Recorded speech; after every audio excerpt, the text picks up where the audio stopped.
నమస్తే, welcome to Magadha news. నేను SS Lakshmi. Khammam Raparthi నగర్లో 6వ తేదీన ఒక ఘటన జరిగింది. 2 అంతస్తుల బిల్డింగ్ మీద నుంచి ఒక పాప కింద పడడం, వెన్నుపూస, పక్కటెముకలు, కాళ్ళు, చేతులు విరిగిపోవడం జరిగాయి. అయితే ఇది ఒక యాక్సిడెంట్ జరిగింది అనుకున్నారు. తల్లిదండ్రులు హుటాహుటిన అపస్మారక స్థితిలో ఉన్న ఆ పాపని ఒక ప్రైవేట్ హాస్పిటల్లో చేర్పించారు. వైద్యులు చికిత్స అందిస్తూ ఉన్నారు.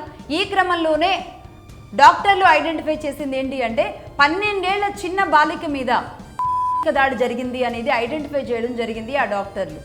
దాని తర్వాత ఆ పాప స్లోగా అపస్మారక స్థితి నుంచి బయటకు వచ్చిన తర్వాత మొన్న ఆ విషయాలు బయట పెట్టింది. ఏం జరిగింది అంటే ఏమేం చెప్పిందో ఆ పాప వీలైతే నేను ఆ ఆడియో ఒక్కటి మాత్రమే వినిపించగలం. ఆ పాపని చూయించలేం కాబట్టి బెడ్ మీద ఉండి కాళ్ళు, చేతులు, నడుం కూడా ఈరోజు పనిచేసే స్థితిలో లేకుండా తనకు గుర్తున్నది ఆ పాప ఏం చెప్పిందో వినండి. నేను పైనకి పోతుంటే నా వెనకాల ఎవరో వస్తున్నట్టు అనిపించింది. అది చూస్తే సాహెబుల్ అంకులు. తర్వాత నేను స్పృహ తప్పి పడిపోయినాను.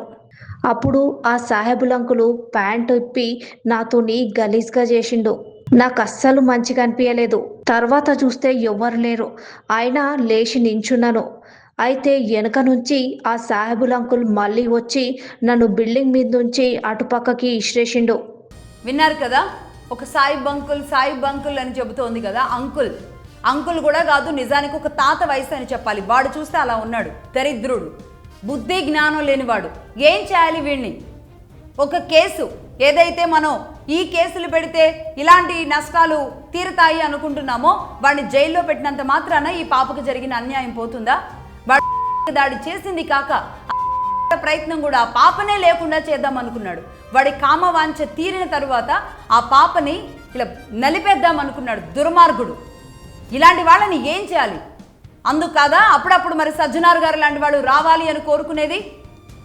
వీడి పేరు ఎండి గౌస్ పాషా.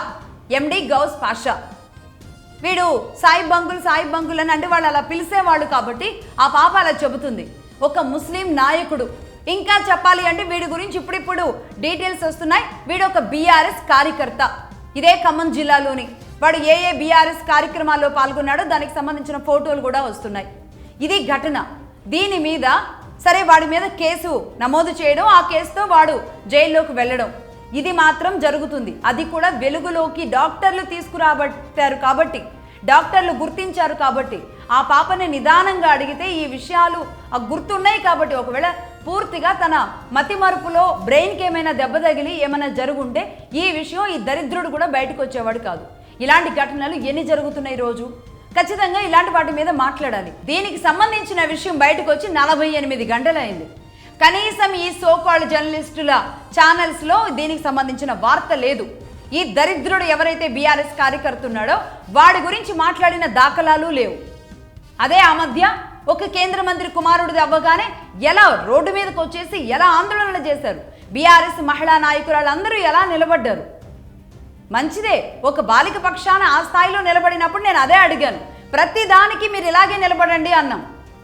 అది తప్పైనప్పుడు ఇది తప్పు కాదా? 12 ఏళ్ల అభంశుభం తెలియని బాలిక పట్ల ఇంకో 3-4 నెలల్లో 18 సంవత్సరాలు నిండే ఆడపిల్ల పక్కన పాపం అని నిలబడిన ఈ మహిళా రాణులు, ఈ మహిళా మణులు, దీనికోసం కొంతమంది బడుద్దాయిలు, కొంతమంది పిల్ల మేధావులు ప్రెస్ మీట్లు పెట్టి ప్రెస్ క్లబ్లోకి వెళ్ళి మాట్లాడి సవాళ్ళు విసిరి, మగధా న్యూస్ మీద కూడా సవాళ్ళు విసిరారు కొంతమంది పిల్ల మేధావులు. మరి ఏమైపోయారు? ఇప్పుడు మీ కళ్ళు కనిపించట్లేదా? మీ చెవులు వినిపించట్లేదా? జర్నలిజం కలం ఆగిపోయిందా? మీ ఇంకా అయిపోయిందా?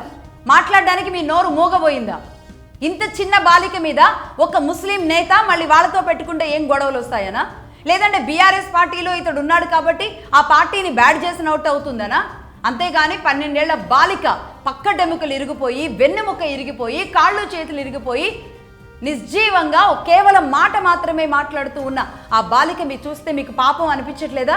ఇది రాజకీయం అంటారా? ఏమంటారు? ఇది సమాజం కోసం నిలబడడమా, ప్రజల కోసం నిలబడడమా, రాజకీయం కోసం నిలబడమా? ఇక్కడ మాట్లాడండి. ఇదే ప్లేస్లో ఒక బీజేపీ కార్యకర్త ఉన్నా సరే ఇదే విధంగా మాట్లాడుతుంది మగధా న్యూస్.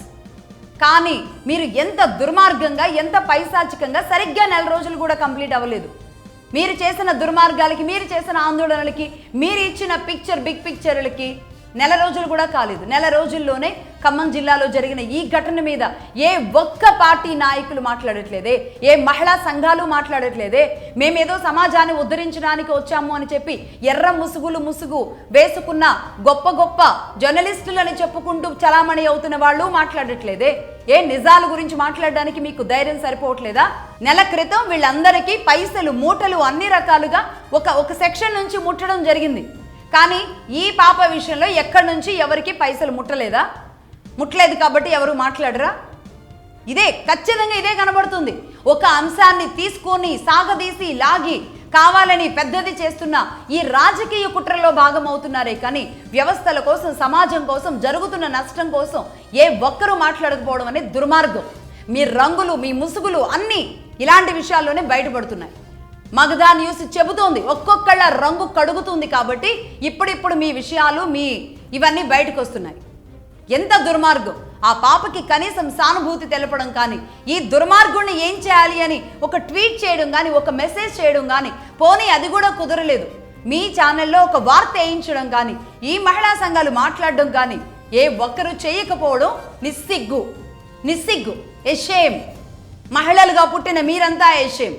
పిల్ల మేధావులుగా చెప్పుకుంటున్న జర్నలిస్టుల ముసుగున రాజకీయాలు, కుట్రలు, కుతంత్రాలు చేస్తున్న మీలాంటి వాళ్ళందరూ ఎషేమ్.